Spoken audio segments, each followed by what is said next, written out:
சுகுணா, மணி 7 அடிச்சிருச்சு. என்ன உன் தங்கச்சி என்ன காணோம்? காலேஜ்ல அவளுக்கு ஸ்பெஷல் கிளாஸ் இருக்குமா? அது என்னடி அது ஸ்பெஷல் கிளாஸ்? அதே காலேஜ்ல தான் நீ படிக்கிற. பிஎஸ்சி படிக்கிற நீ 5 மணிக்கே வீட்டுக்கு வந்துடுற. பியூசி படிக்கிற அந்த பாண்டு சரியான நேரத்துக்கு வீட்டுக்கு வர மாட்டேங்கிறானே. எனக்கு என்னமோமா அவ போக்கே பிடிக்கல. நினைச்சா பயமா இருக்கு. ராதிகா சின்ன பொண்ணு தானம்மா, ஃப்ரெண்ட்ஸுகளோட அரட்டை அடிச்சுட்டு மெதுவா வருவா. ஏய் பூனா, என்ன சப்போர்ட் பண்ற மாதிரி வத்தி வைக்கிறியா? இதுதானே வேண்டாங்கிறது. பாய ஓடுறி. வயசு வந்த பொண்ணு இருட்டதுக்கு அப்புறம் இஷ்டத்துக்கு தடிப்பைய மாதிரி வீட்டுக்கு வர்றேன்னு நான் கேட்டா உங்க அக்கா வேற ஏன் பாயற? அவ குறிஞ்சதால நிமிர்றாளா? அவளை பத்தி யாராவது ஒரு வார்த்தை சொல்லிட முடியுமா? வீடா இது நரகம். 2 பேரும் நீதானே பெத்த. அவளை மட்டும் தலையில் தூக்கிச்சு டான்ஸ் ஆடுறிய. நான் நின்னா குத்தம் உட்கார்ந்தா குத்தம். நீ எனக்கு அம்மாவா மாமியாரா? ஏய், அம்மா கிட்ட ஏண்டி எப்படி பேசுற? கொஞ்சம் மரியாதையா பேசக்கூடாது. Shut up. உன் அட்வைஸ் ஒண்ணு எனக்கு தேவையில்லை. புள்ளையும் கிண்டி வச்சுட்டு தொட்டிலையும் ஆட்டி விடுறா. போந்தா கோழி. தாயே அபிராமி, எனக்கு எப்பத்தான் நிம்மதியை கொடுக்க போறியோ? அந்த மனுஷன் 400 ரூபாய் காசுக்கு ஆபீஸ்ல ராப்பகலா உழைக்கிறார். எங்க கஷ்டம் உனக்கு எங்க தெரியுது?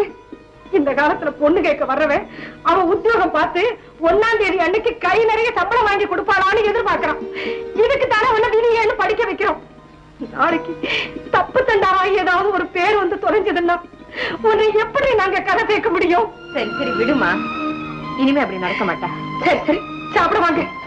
வாடி. ராமாயண கூனி தோத்து போயிடுவோம் கிட்ட. பெத்து போட்டுட்டா போதுமா? ஒரு மெத்தையை வாங்கி கொடுக்க கூட யோகிதை இல்ல.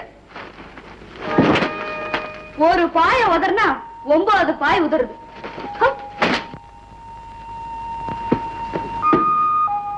எல்லாரும் தலையணைத்தான் தலைக்கு வச்சுக்குவாங்க, இங்க பஞ்சத்தான் தலைக்கு வச்சுக்கணும். கர்மம்.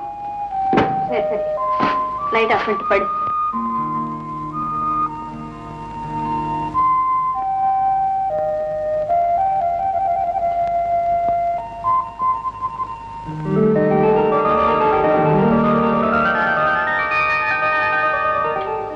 Good morning. இந்த வீட்லயே உன்னதான் எனக்கு ரொம்ப பிடிச்சிருக்கு. ஏன்னா நாம 2 பேரும் தான் சுதந்திரமே இல்லாம அடப்பட்டிருக்கோம். ராதிகா, கிளிய கூண்டுக்குள்ள அடிச்சு வை. வெளியே விட்டா பூனை கவிட்டு போயிடும். அவசியமா அதையும் பலி கொடுக்குறேன். இந்த வீடே ஒரு பலி போயிடும். இதுல வேற சைவ பேச்சா? ஏண்டி இப்படி அழுத்துக்கிறேன்? அப்பாவும் அம்மாவும் நமக்கு என்ன குறை வச்சிருக்காங்க? இந்த மாதிரி கிழிசல் ஜாக்கெட் போட்டுக்கிட்டு பேசுறியே, உனக்கு வெக்கமா இல்ல? பட்டு புடதான் வாழ்க்கைன்னு நினைக்கிறியா? இந்த கிழிஞ்ச ஜாக்கெட்டும் இந்த கிண்டு நகையும் தான் வாழ்க்கையா?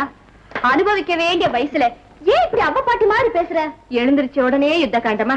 போய் பல்ல தேய்ச்சிட்டு வாப்போ. எனக்கு பல்லு தேய்க்கிற பிரஷ் வேணும்னு எனக்கு பல்லு முளைச்ச நாளில இருந்து சொல்லிட்டு இருக்கேன். எனக்கு எல்லா பல்லும் கொட்டி நான் பாட்டி ஆன பிறகுதான் நீங்க பிரஷ்ஷே வாங்கி தருவீங்க. ஏண்டி எல்லாரும் பிரஷ் வச்சுதான் பல்ல தேய்ச்சிட்டு இருக்காங்களா? அனாவசியமா தர்க்கம் பண்ணாம போய் பல்ல விளக்கிட்டு வா போ. எதுக்கு எடுத்தாலும் ஏன் தான் இவளுக்கு இவ்வளவு சலிப்போம்?